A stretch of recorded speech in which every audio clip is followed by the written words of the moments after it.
Hi mga idol. Ito yung ginagawa ko idol oh.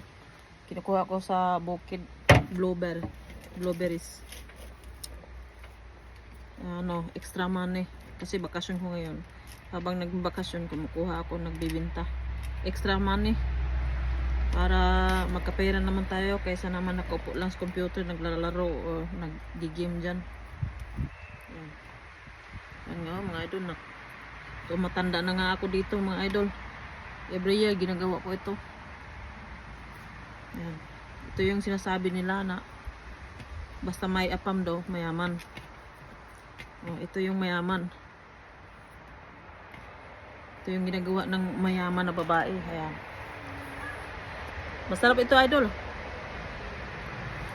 Kung matikpan nyo lang, baka balik-balikan nyo.